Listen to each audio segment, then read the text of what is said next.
안녕하세요. 오늘은 12월 16일 대림 3주간 월요일입니다.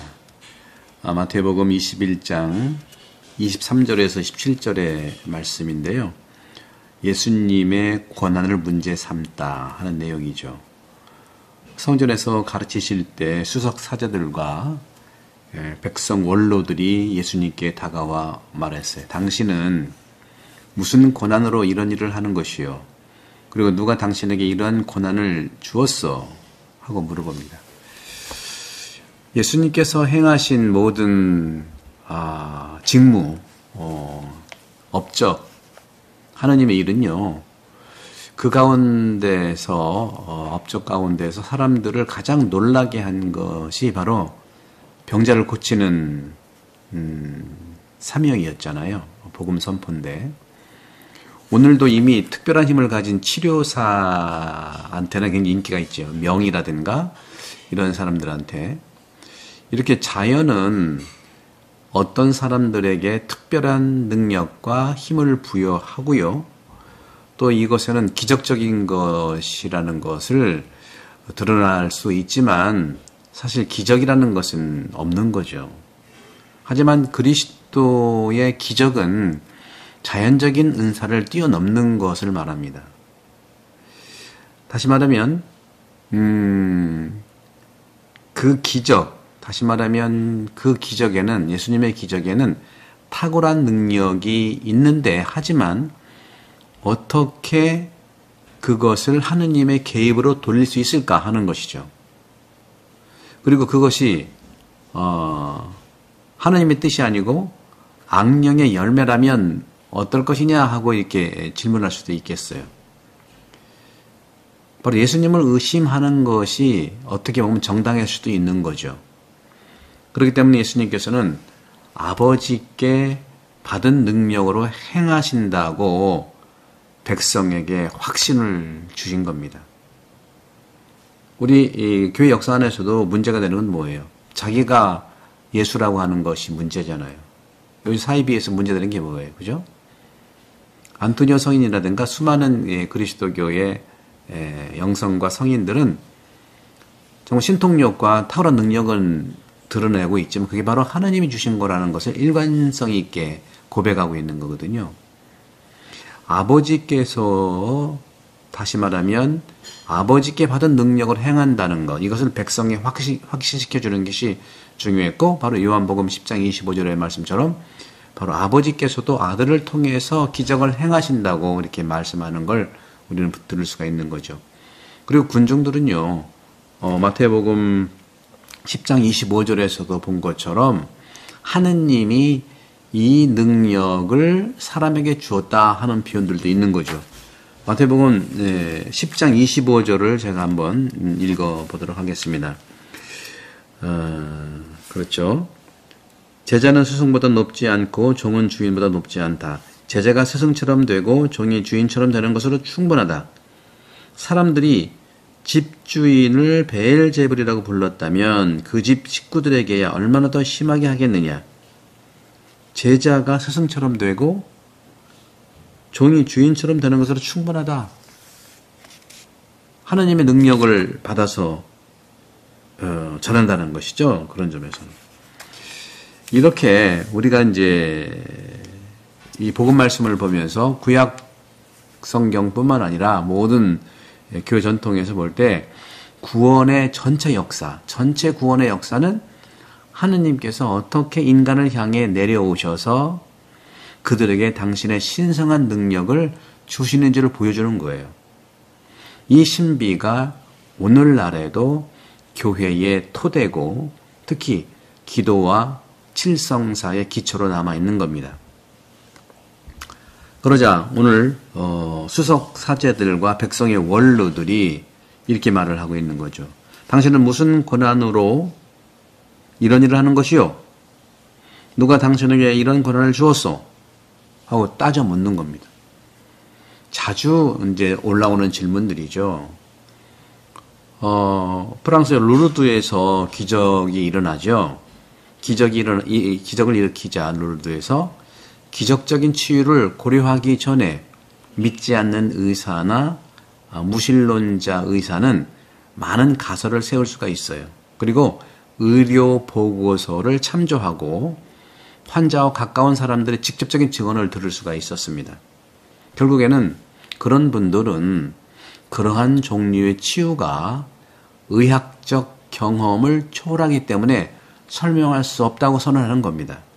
그렇게 선언을 또 해요.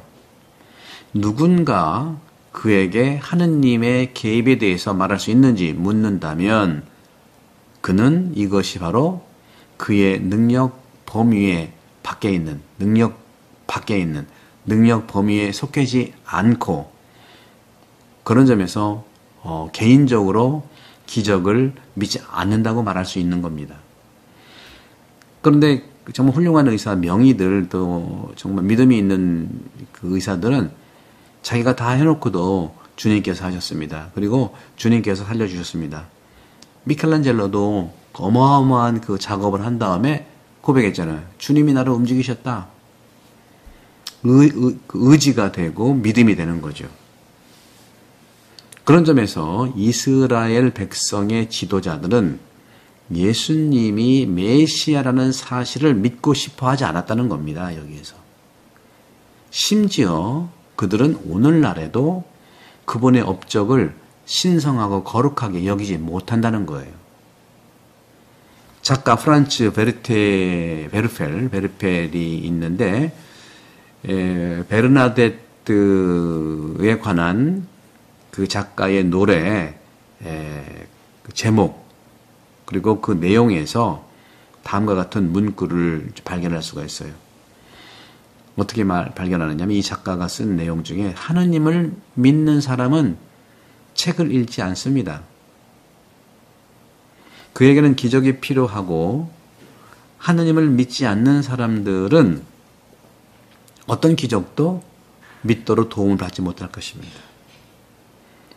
지금 역설적인 부분이 있죠. 하느님을 믿는 사람은 책을 읽지 않고 기적이 필요하고 하느님을 안 믿는 사람들은 어떤 기적도 믿도록 도움을 받지 못할 거다. 안 믿는다는 거야, 다.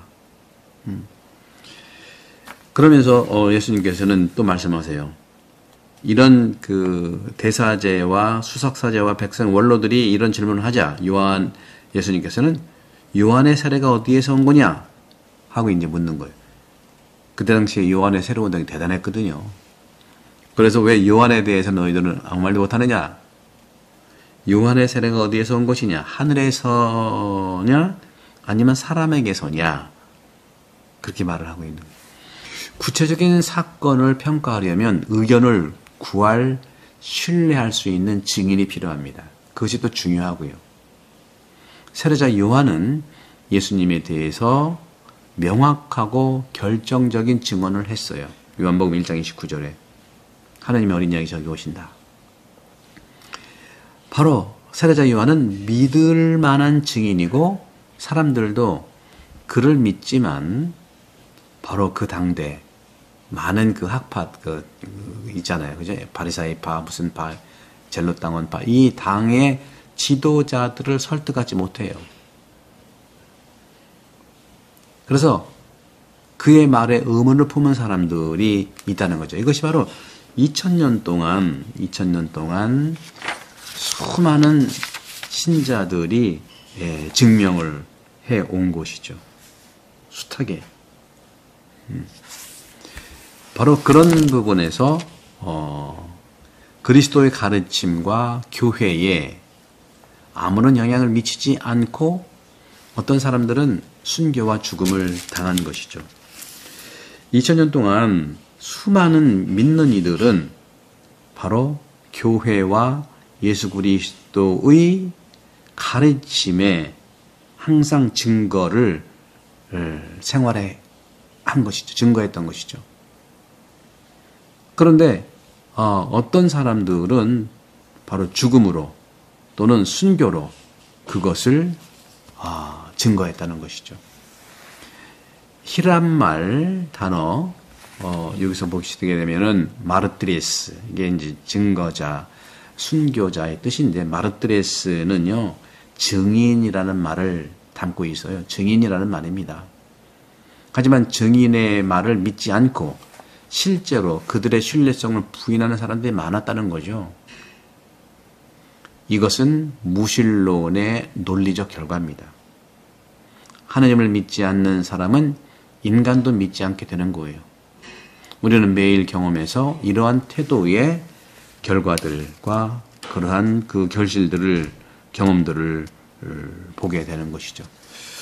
자, 우리 이제 대림시기도 이제 막바지에 가고 있고, 하느님의 능력으로 일한다고 하는 바로 오늘 예수님의 그 증거, 그 권위가 바로 나 스스로한테 오는 것이 아니라 하느님으로부터 온다. 우리도 역시 마찬가지 그리스도인으로 살아가는 그런 언행과 삶과 행동들은 하느님으로부터 그 능력이 온다는 말씀을 마음에 새기면서 축복된 하루 되기를 기도합니다. 성부와 성자와 성령께서는 여러분 모두를 강복합니다. 이번 주 12월 20일에 영혼돌봄 3주 기도 수업 마지막 시간이죠. 영적 성숙, 참 나로 깨어나는 그 길에 대해서 함께 나눌 테니까 많은 분들 오시기 바랍니다. 감사합니다.